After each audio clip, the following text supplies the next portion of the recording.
Is it running out? Yes. So if you could introduce yourself. Again, I am Roy Evans. I live in Milwaukee. I've lived in Milwaukee all my life. I was born here in 1947. I'm 70 years old. I went to Lois C. Roosevelt North Division High School, Milwaukee Public Schools, as did my wife of 50 years. We live at 2305 North Grant Boulevard in Milwaukee. And I have a bachelor's degree in English, a master of science degree in adult education, and a law degree. And I practice in private practice for the last 38 years here in Milwaukee.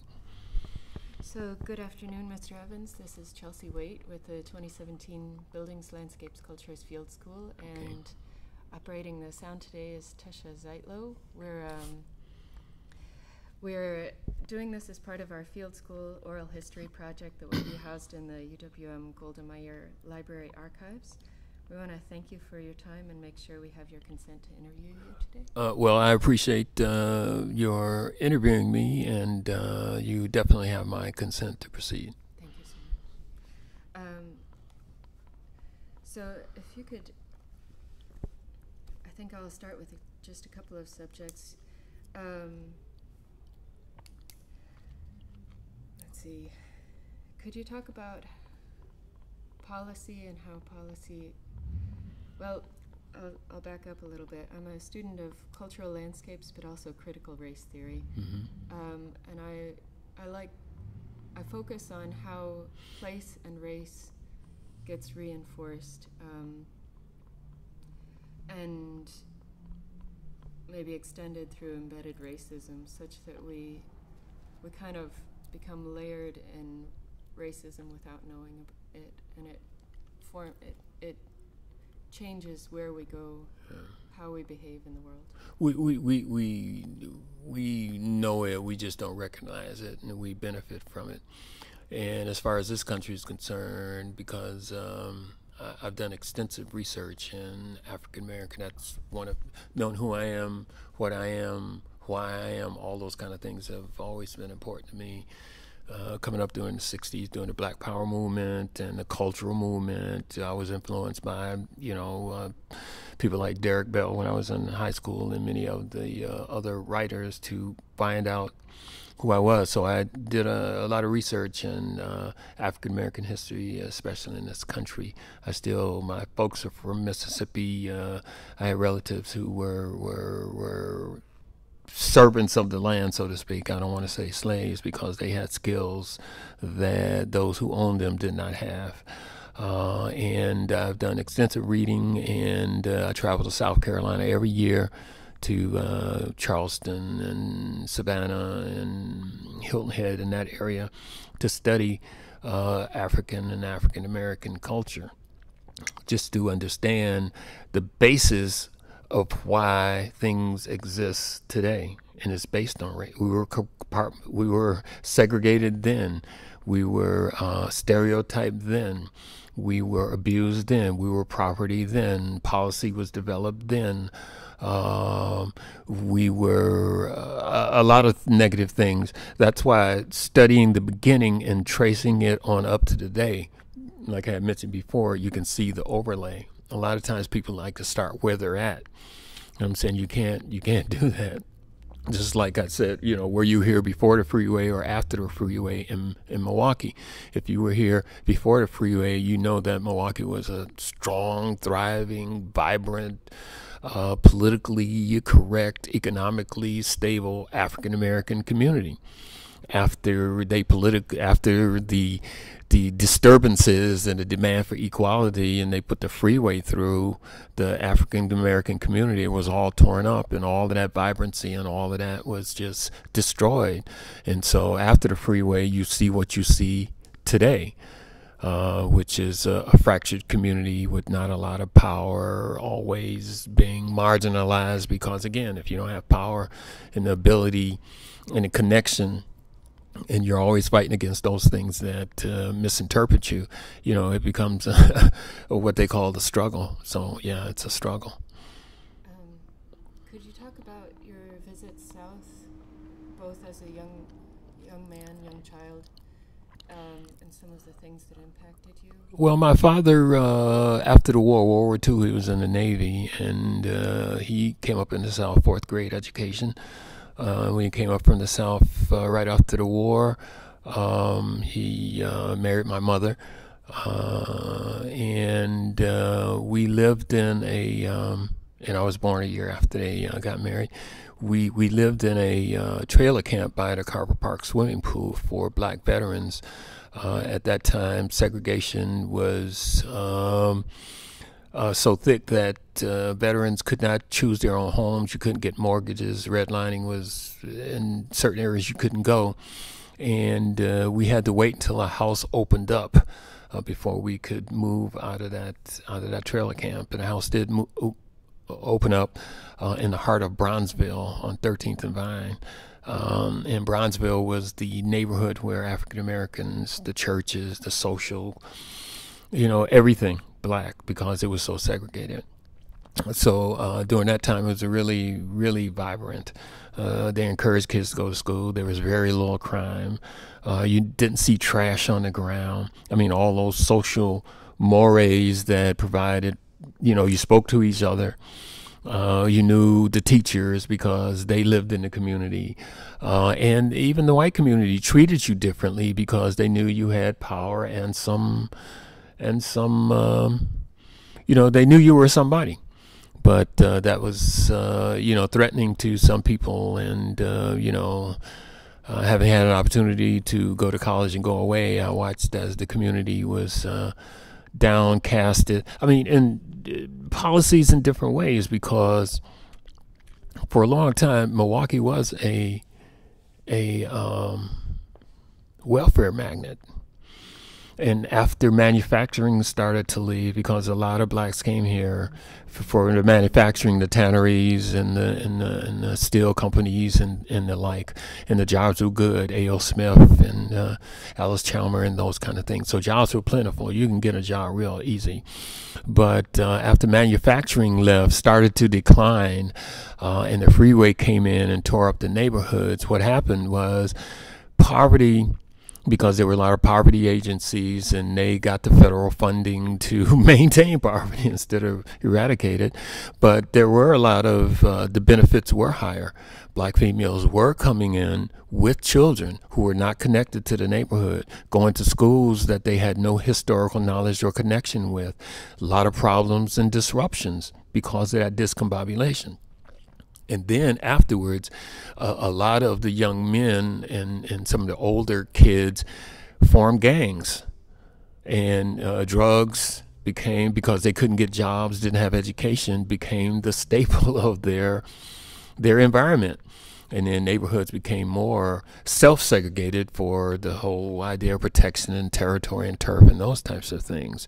And our schools started to go down, which fed into the racist narrative of they versus us, and fear, certain types of things, mainly based on race, without getting into the depth of it, which created pretty much what we have today. So again, knowing about the history of when it was, in retrospect to what it is today, I think is critically important. You spoke about visiting your grandfather? Yeah. Well, yeah, I had grandparents in South. My one set of grandparents, one was a sharecropper. He farmed, had mules and things like that. And I used to love to go down. My mother used to send my brothers and I down during the summertime as kids so we could stay with our grandparents. And we'd go every summer. And we had fresh fruits, fresh vegetables, and if you can imagine today, there are some kids who've never eaten a fresh vegetable because of the process, which again is another part of the whole problem issue. But going down south, it allowed me to see different. I didn't know we were even segregated here because I was satisfied in the community that I was with, the people that I knew, the love and all this kind of stuff. But going south, you could see the differences starkly. And And again, I mentioned the story of my grandfather, who has to say with. He was smart enough to have had a mathematics degree in the 30s, and he was a teacher, but he was not allowed to teach. He was not allowed to vote. And as a result of that, I always wondered why he was so sad. But he was this brilliant man, and he was always he was just a wonderful person. And sit and talk to him, I wonder why, he's smarter than the guy that's teaching the course. So why shouldn't he? So he had to work as a janitor at a white church. And even though he was a janitor, he couldn't go up the front steps. He had to go in the side steps. And as I grew older, this always puzzled me. And I wasn't old enough and had enough knowledge to have it bother me, but it always puzzled me. But later on in life, as I grew and I got to understand, because I kept going, and my cousins were involved in the student movement. There were marches and demonstrations during the 60s and things like that. So I got a broader understanding of what was going on. I became very frustrated, but again, you either turn to anger to destruction, or turn your anger into trying to not right wrongs, but make some sense of it and build a foundation for being able to at least approach it and change it. And so now, when I remember him, when I go into the voting booth to keep that connection, I'll write his name in as a write-in candidate. I mean, I didn't vote for Tony Evers this time as for school board superintendent. I wrote my grandfather in, and again, that's part of appreciating your ancestors and staying in contact with them and doing things for them. Even though it's a token thing, you do something for them and you pass that on in remembrance of their suffering and what they've done for you. And I don't think we do enough of that. You told us the story of how you'd seen a lynching, and I assume your grandfather... Well, I didn't see the lynching.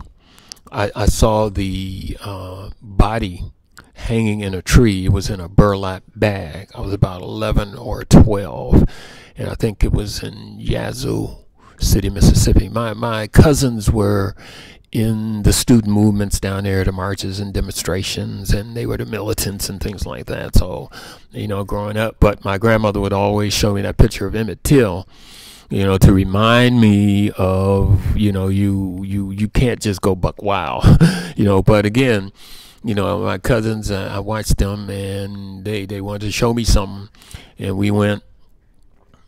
Moon was out, and there was something hanging in a tree in a big bag, and I know because I smelled it. You could smell death, and I'll never, ever, ever, ever forget that image.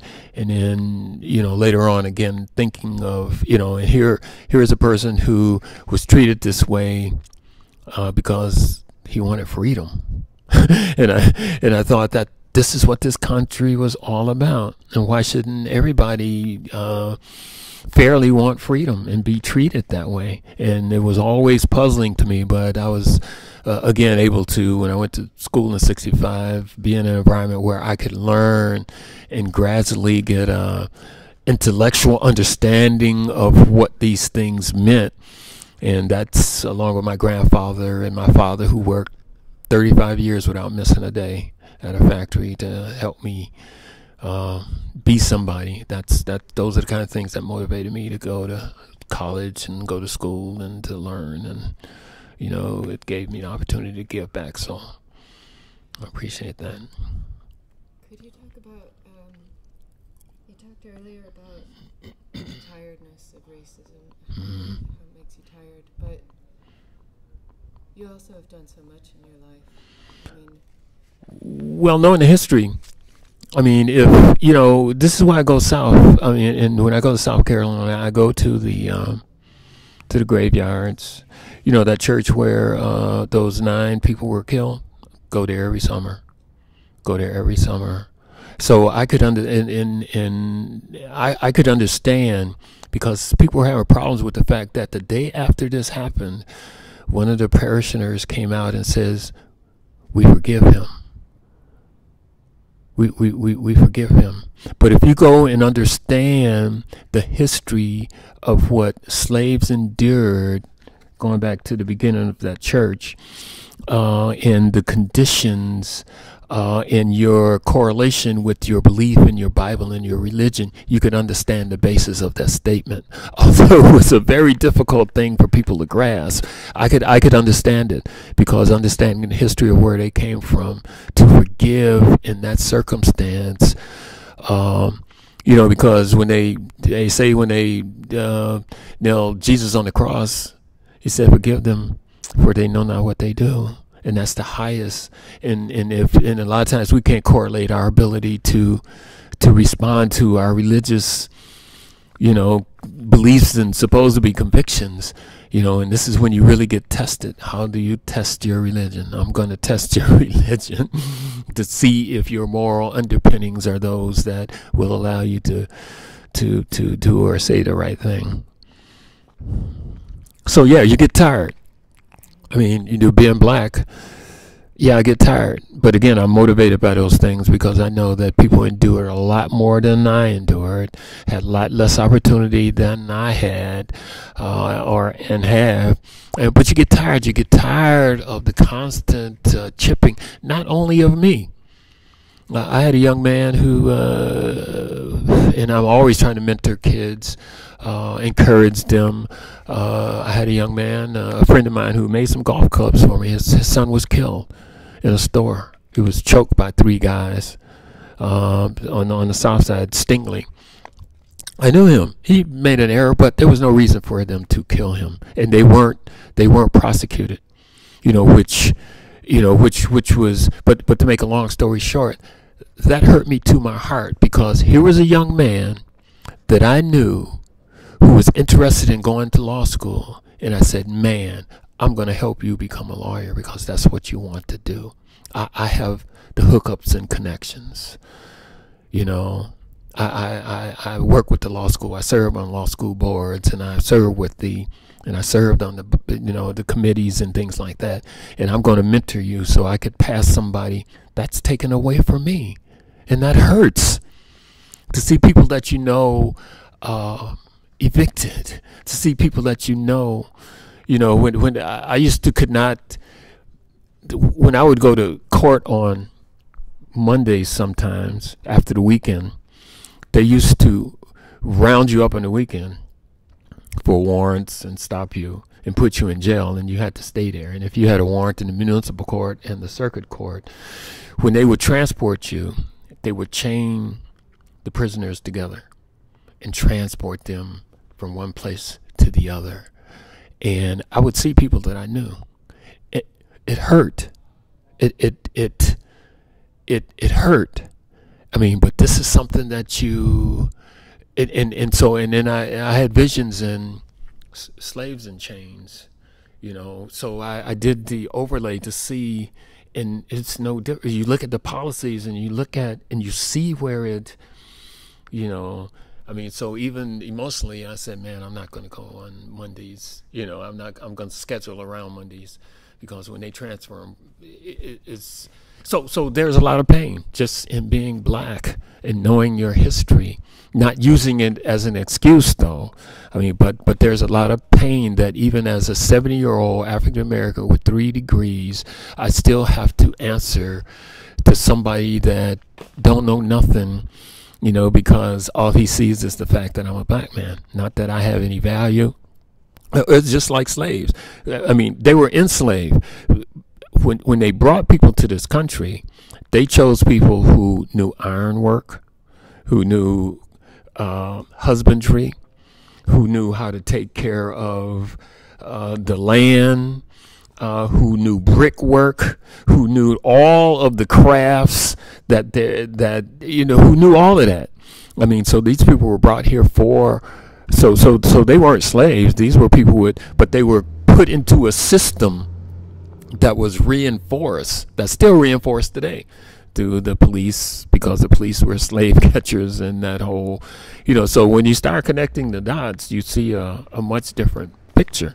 So yeah, the pain is deep, but you don't let it be and I'm angry, really, really angry, but you can't let it destroy you, because it will if you let it. And you see so many self-destructive behaviors. A lot of it's, I think, rooted in the fact that racism, it puts so much stress on a person from all different insidious ways that you know, it's like you're paranoid. You don't know what to do. You don't have an education. You don't have any money. You're pressed to do this. You know, you're threatened here. You're in an environment where you got to survive, and it's excruciating. Could you talk about the history of wealth in the country and, you know, who built this country? Oh yeah, those people I were talking about, slaves built this country. I mean, slaves came over, built the.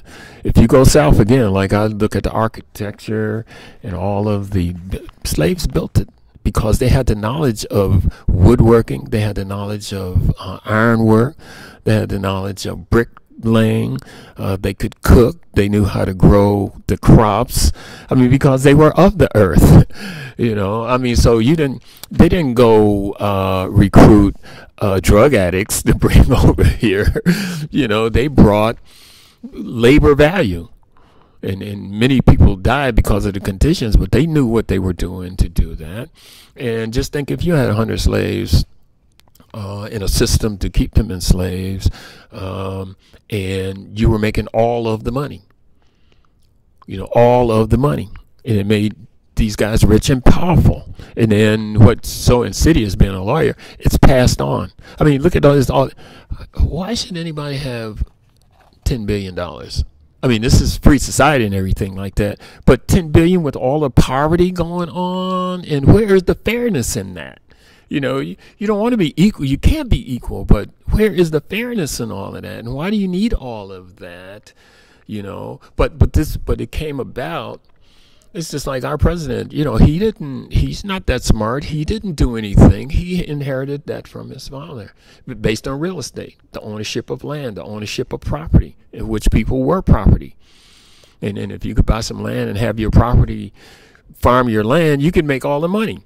And if you feed them, didn't pay them, had codes for them, I mean, you made all of the money. And what do you do with that money? You pass it on to your children. And this is what happens. And what happens when you pass it on to your children? My children have to compete against their children and can't compete because the fruits of my labor have been passed on to somebody else. Could you talk about the concept of reparations? How it kind of fits into that? Well, yeah. I mean, it's a matter of interpretation. Yeah, we haven't been given a fair chance, a fair shot. I mean, that's just totally obvious. But anytime you talk about redistributing the wealth, like they jumped on Barack because he was black, mostly, just the bottom line, you know, and when he represented, you know, a lot of what is going on and has gone on. But yeah, if you want to be fair, you know, you redistribute the wealth. They say, well, you didn't earn, well, you inherited, you didn't earn it either. So let's go back to the beginning of how they earned it. And folks who are interested in reparations, and I think they're doing and proper, it's not give me something where I can, you know, spend it today and you'll have it again, you know, later on tonight because I've taken. It's recognizing the barriers that were put up and trying to make some type of platform so that people can, you know, if there's somebody who wants to go to school, let them go to school. Give them you don't have to give the money to me. Give it to them or provide them an opportunity. But don't say, well, we're going to have a diversity program and we're going to spread out even more and you can't use race. This is the misinterpretation or the reinterpretation of the Constitution, because race was a big factor in putting it together in the first place, you know, because we were interpreted out of the Constitution.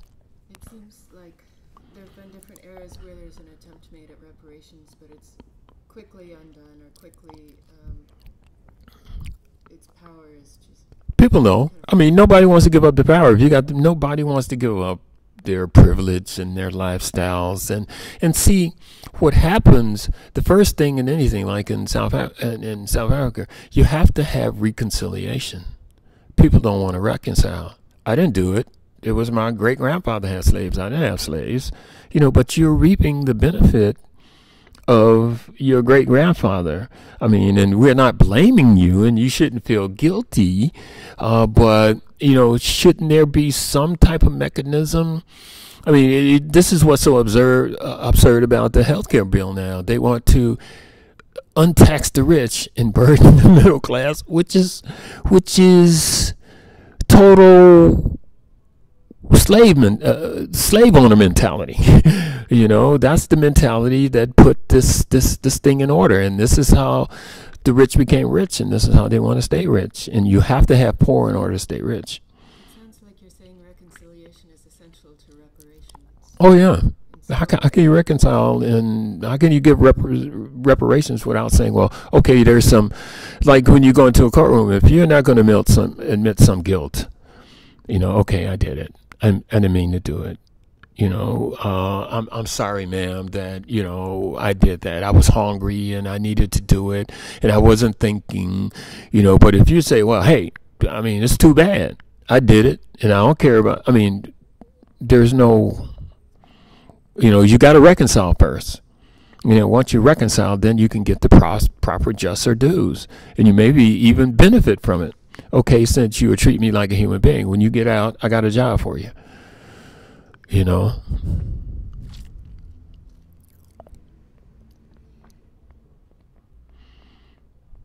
said that you were on a national panel about Bakke, the case that kind of overturned the. Yeah, as a law student, I've always been active as a student. As a law student, I was on the LEO, or Legal Education Opportunity Committee, and this was during, I think, 1978, when the Bakke trial, the affirmative action in admissions into school. Bakke was a student who was denied admission into, I think, UC Berkeley, and he claimed because he was white, because they allowed for minority students to have a place at the table at that time.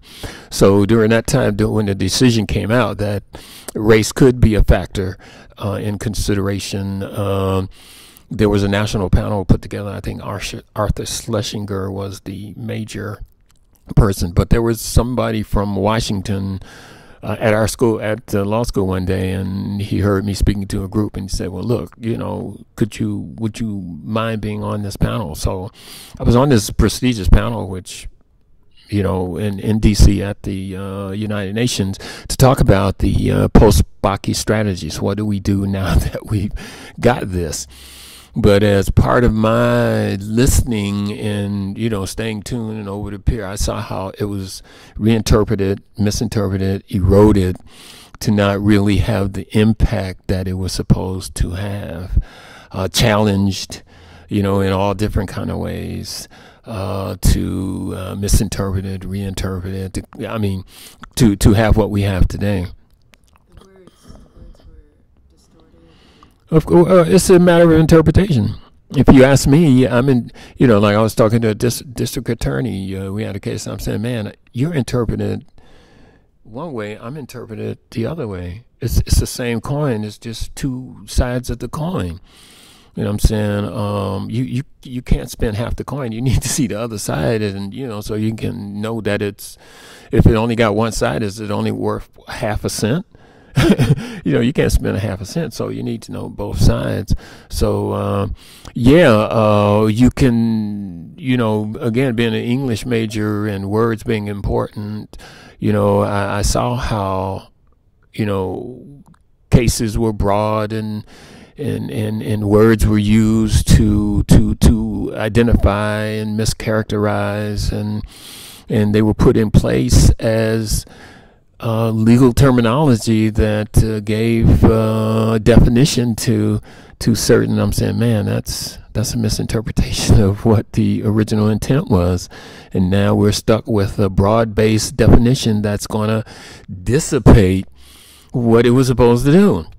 Affirmative action was supposed to open the door for African Americans because we were so marginalized, and as part of the reparation thinking, to equal opportunities, But then, we can't do it based on race, because if you do it based on race, it's like reverse discrimination. Reverse discrimination, you got to have discrimination in the first place in order to have reverse discrimination. So, what's this interpretation all about? And then diversity, to me, the end result is just the ethnic cleansing of affirmative action. You just take race out of it. And see, they always want to take race out of it when it's convenient, but put race in it when it's convenient. And on top of that, embedded racism in our society operates on so many codes. Oh yeah, it's all code. I mean, you've got to be able to read the codes. I mean, and codes are used, and it's so embedded now that it becomes just the norm.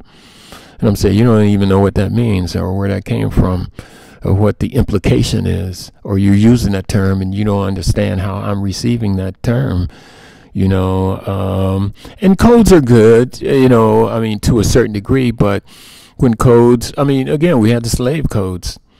They were laws, unofficial laws. That's what the codes are. The code of silence. You got that with the police now, that has a life of it. And I know about it. I work with police. I know police. And you have the codes of the streets. No snitching.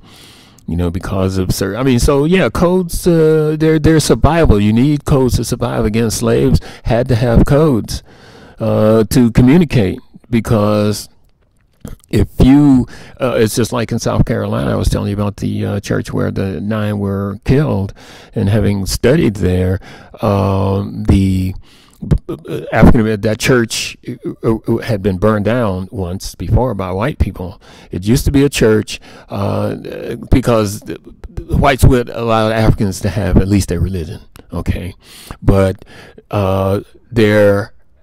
because the churches were being used to talk in code, they had said that a white had to be at the church, to had to be there to monitor. Yeah. That's the way it was. So we had to talk in code. We sang in code. Go down, sweet. That had a different message than was the person that was sitting there. So they still became places of worship that were used for organizing and freedom and liberation, because that's what it was all about. When you were a slave, all you wanted to be was free from bondage and all of the other, because it didn't reconcile with what your Bible said. Obey your master. But man, my master is beating the hell out of me, and the Bible don't mean this. This ain't what the Bible, this is a misinterpretation of the Bible. So yeah, codes are important, and they're all over, and we all use them.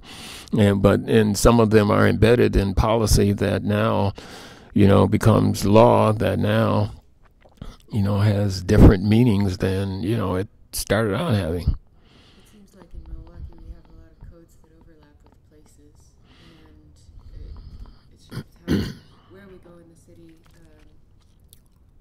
and how we behave, whether we're on the sidewalk, in our houses, or in our cars.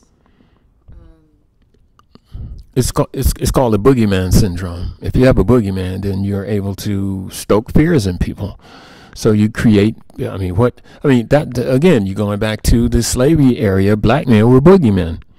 They were savages, not the bricklayers or the scholars that we were, or we were slaves because they had systems that made us slaves. Those who, because my great grandfather was a carpenter. He was his father was a slave. His mother was a slave. His father was Irish, but he was a carpenter, and because he had a skill, he did not have to work into the field, so he wasn't considered a slave. But he was still not considered a citizen, a human, or have rights. But he had a skill that they exempted because he could generate taxes for them, with his skill. As a slave, you had no use but to work your labor and make money for the slave owner. And all of this it feels like it's just kind of layered over time. I'm thinking about place, race, and wealth, and the report I read last summer about taking 228 years for the average black female. It trips you out, don't it? Yeah, it does. Yeah, yeah. That's 228 years is, 3, 4, maybe 5 generations. Well, I tell people, put yourself, when you look at that, put yourself in my place. I mean, we've tried some. I've tried to, through the motivation of my parents, to get up, because my dad had a 4th grade education. My mother, I was the first to go to college, only lawyer. I had 2 aunts who were educators in the South. But, but it was meant to be that way. I mean, if I could capture the future of your children, you know how deep that is? And that means putting some stuff in place. And this is how insidious, we need to do forensic studies of how, the thing is, I learned that bankruptcy in law school, you start and then go back. And you see clearly, this is the mistake you made, this is the mistake you made. See, but being 70, I can always look back. But young people, it's hard for them to look forward because they have no reference points for it. I mean, so, yeah, man, it's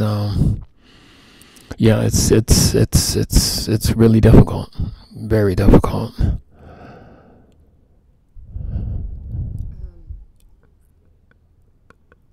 hate to change subjects so quickly, but could you talk a little bit about Grand Boulevard and for example, like your front yard? If you're in your yard, you were saying people say hi. Well, that's just from again from the South. My grandmother and I always start there in the beginning. I'm saying, well, where did this come from? We had everything we needed, but every now and then she needed some flour from the store because she didn't make flour, and it was about 1.5 miles away. And I used to love to go to the store, do things for my grandmother because the food tastes so good. I knew it was going to be, so I can get a candy bar at the end of, But the lessons were learned. There were 6 houses between my grandmother's and 1.5 miles to the store, 1.5 miles there and back. So that's 3 miles to go to the store. And I had to speak to each one of those people in those houses as I passed. How you doing, Miss Daisy? Good morning to you. I had to speak to, as part of a custom. This is why I speak to everybody now. You see me, you speak. And one time I went to the store and came back, and she charged me up. And I'm saying, well, what's the matter? I spoke to everybody, but you didn't ask Miss Johnson how did she feel. Because if you had asked her how she felt, she could have told you she was low sick. You could have brought that back to me, and I could have took something up there so that was teaching me to, so when I see people now, how you feeling? Those are lessons that you want to learn and instill because, speaking to each other, it recognizes each other's humanity through communication, and at least greeting, is critically important. Again, like I said, out working, I'm here on North Avenue, and I hate it sometimes because everybody likes to stop and talk. And don't you see me? But we don't have enough venues to get together like this, so people have to catch you as catch you can. And I have to sit there and, talk to people about this, that, and the other. I'm trying to get my work done, but I know that's what I got to do when I do it. But to be able to interface with people and see other people's humanity, to see how they're feeling, not only emotionally or physically, but how you feeling psychologically, so that you can see if there's something I can provide them to get them some help or get them some. I served on the board of a homeless shelter for 7 years, the repairs to the breach, and you learn to talk to people and you want to get people help.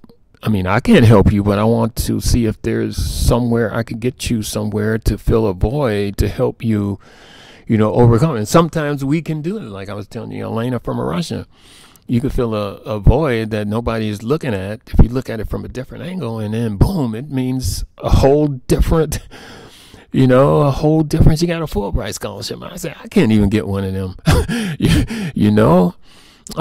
you do it because it's the right thing to do. You were saying, you used a phrase earlier, you said you were accessibility, and that described your role as an attorney in this. Well, being in this community, if I lived somewhere else, I wouldn't be accessible. I mean, and again, it's the old adage, to whom much is given, much is expected. And I can really appreciate more and more being an attorney, having knowledge, having had the opportunity to get experiences. So I feel that I'm, again, through my grandparents' upbringing and things like that, the need to give back. And I feel comfortable because I give back. I give way more than I receive. And it's tiring, and sometimes it's awkward. You know, we're sitting here talking. I have to do this. I could have said, man, y'all, you know, I could have done something else.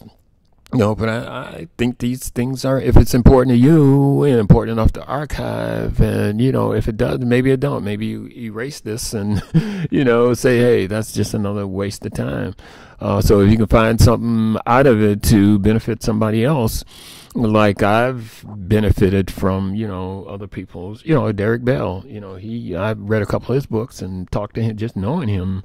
And it reinforced me, the attorney, and the drive to want to have impact. And you need people like that to read his book is one thing, but to know a person and for him to give you personal encouragement and things like that is totally different. It seems like the whole system of embedded racism, or racism as our social structure, when you look at it through policy and law, it really thrives on people not knowing their rights, or easily. Or even policy being written to where it can be interpreted so that it strips. Yeah, I mean, and you do it in layers. I mean, what they so successfully done with it's called the Willie Lynch theory. I'm not sure if you're familiar with Willie Lynch. During the slavery days, because we didn't come right to America, a lot of people were brought up to the Caribbean. There was this plantation having a whole bunch of problems with their slaves, rebellion. They want to go back home, you know, the conditions, all that kind of stuff. So Willie Lynch had this theory, and he got with the slave owners and said, well, look, you don't want to keep beating them. That's money you're wasting. You're wasting good money and property. What you want to do is, psychologically, you want to pit the old against the young, the light skin against the dark skin, the good hair against the bad hair. You want to pit them against each other to make them self-control. And society, through images, has successfully done that. You know,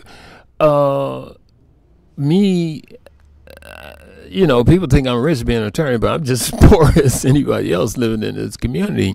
I mean, you get people who are jealous and are, you know, have animosity towards you because that's why a lot of people leave and don't want to, because the pressure of, you know, the pressure is tremendous. The expectations are crazy.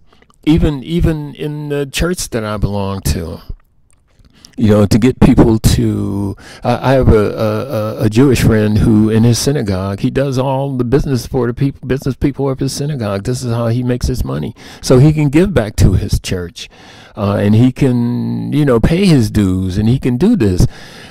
The people from my church expect me to do this, expect me to do that.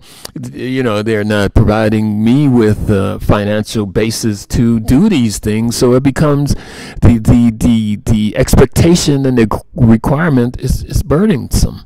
I wish they knew how to utilize me better instead of using me, because they use me up. But I still have to take it, maintain it, be a part of it, because it's our church. The black church in this community is the last of the stable institutions that we have. And you know, my involvement now more with the church, with the Community Baptists, in doing this with the people, the church up the street there who purchased these property, and I know all those people very well, is to try to help those institutions that at least. But we are still not. The black churches have been influenced, you know, to the point where we're not as potent as like back when in the South, where they were fighting for freedom. They were fighting for justice. They were fighting for equality. We talk about it, but we're not. And even if you go to have you been to the Black Historical Society? You should go there. You should go there. Up on the wall, there is a big mural of Milwaukee during the protests and the demonstrations, and they've got Val Phillips and Lloyd Barbie and the Commandos and marching across the South Side Bridge. You know, those are images of when we were really a powerful community. Those are the true images of what Milwaukee was and should be, and could be. But but other people realize that and do everything they can to prevent that from happening. Yeah, go up and see Claiborne. I always encourage people to see, go up and see Claiborne, to see the history, and to tell you how important that is. When they put the Marquette Freeway in, my parents were displaced by the Marquette Freeway, but that's another long story. When they put the Marquette Freeway in, it was to bust up the community. But when they put the new freeway in down here, they were going to start downtown near MATC as the on-ramp for the freeway. So I would go to these community meetings that they'd have. CM2 Hill was the developer and architect for all of this, you know, to sit and give citizen input and things like that. So I was at a meeting and said, I can't sell this plan to the black community, not at all, because the freeway came in and tore us up. So I don't see anything in this plan that's going to regenerate. I'm saying, look, Fond du Lac Avenue, and I used to live a block off of Fond du Lac Avenue, is the gateway to the black community. It is historically, it is part of the historic underground also. You know, and I want you to go up to talk to Claiborne Benson and talk to them about the history of the community, and how because you need to understand that in your planning, you're disrespecting our history and us, you know, by just doing this. So CM, they did go up and do that and follow it up, and as a result of being at the table and making that suggestion, they made the Fond du Lac on-ramp down there now. And you see the mural on the wall there of, I think it was Sojourner Truth or whatever it is. It's because I was at the table and said, no, you can't do that. You know, and you need to get more history about what's going on. And that influenced the policy that went into, and I'm not taking credit or anything for that.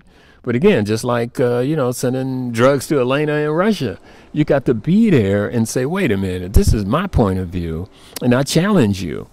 And then once they went, I didn't think they were going to do it, but once they did, they came up with this plan that now and I'm sure they're glad they did. Now they got to develop this area, you know, since they did that, you know, that was a nice gesture, but now they got to put some money into this area for development. Okay, this is on you. All right. What's the role that you see or the potential you see of a space like this, the Finney Library, and where we're at right now? Well, any space has potential. You know, I mean, when, again, going back to history, when, you know, you had to go out in the woods to talk about liberation and talk about and plan, and there are certain clubs I can't go to. They have space to plot and plan. They're at the Downtown Athletic Club, the Milwaukee Club, the Women's Club. They're plotting and planning. They're exchanging information. So you need places to go where you can exchange information. And we don't have those. You know, the church is a nice venue, but it has a purpose, and we need to keep it in its purpose. We need other things that it augments with its spirituality and things like that. So a place like Finney Library, with the space, there needs to be some association with it, because again, look at the neighborhood. Where can you go? Name me one place in a because I know when they did this, the 3 mile radius study, I know what's in the area. You know, where can you go where you can have a community sit down or cultural, where can you go? There are a few places, but they're small and they close at 2 p.m. Well, on top of that, which is more insidious, You know, you want to do that, but just let's count the places first, and then we'll go to the small places to see how it insidiously, you know, is on top of all of that. I mean, so places, venues like the Finney Library, and this is why, again, I put a personal interest in it, not only living across the street, but having written proposals to try to turn it into a place where, because for a while they were going to tear it down, and I'm saying, no, you don't need to do that, because this corner here is a lucrative corner for somebody. In fact, let me tell you the history of this corner. The reason the Finney Library is here, Community Baptist Church, Roy Neighbors was the pastor. They were going to tear this down and put a Walgreens here as part of his community development. They were going to put that Walgreens that was up there. They were going to tear this down and put a Walgreens here. And I said, wait a minute, you never asked the community or the homeowners about this. And they just kind of said, well, we're going to do this. So what I did is the 6 homeowners here and the folks over there, there's about 150 years worth of home ownership. They all gave me, I ain't gonna tell you how much they gave me, but they retained my services. So when I went to the Common Council meeting, I represented over 150 years of home ownership and the taxpayers of the area. And we said, no Walgreens. I mean, this is how you talk to politicians. See, you don't threaten politicians with votes. You know, I'll get the people out and we will. As a result, they didn't approve the Walgreens going here because of again, if you know the system and how to approach it, you can have impact. And as a result, because they were going to build a Walgreens, and the Walgreens was going to pay for their school that they were going to put up there. So he couldn't put up his school, so Roy Neighbors got frustrated, and that pastor left the church, in fact. And he's in St. Louis now because he couldn't get his so yeah, this was going to be a Walgreens. But we fought against that. And since then, I've written several proposals with New Covenant to turn this into, with architectural designs and everything, to turn this into a meeting place with a coffee shop where people in the community come and sit and talk and exchange and have meetings and, do the things that we're not doing. Our disconnection is just excruciating. You know, again, when you got electricity and it's not connected, I don't care how much electricity you have, it's not connected. It's not going to fire anything up. So yeah, this is I think an important building, but I'd like to see something at least that is benefiting the community in some way at least. And the city wants to see taxes being generated because it's a structure that helps to facilitate the process and the system that we live in. So yeah, I mean, I'm caught as to what I can do. So I try to have as much influence as I possibly can without, just getting totally burnt out and frustrated. And I put more invested into it than I've gotten out of it. But, glad to be here today, giving you this interview. Is there anything else you'd like to say? No, again, as I had mentioned before, I think what you're doing is critically important. Preserving our history, our culture meaning the culture of everybody who thinks that, being progressive and looking outside of the box is important.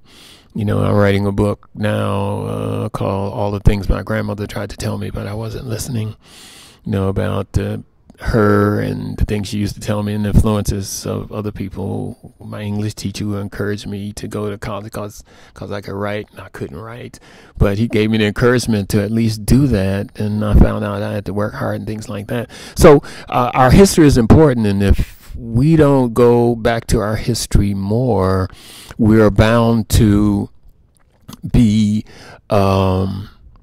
characterized and identified based on the images that people place upon us instead of our own images.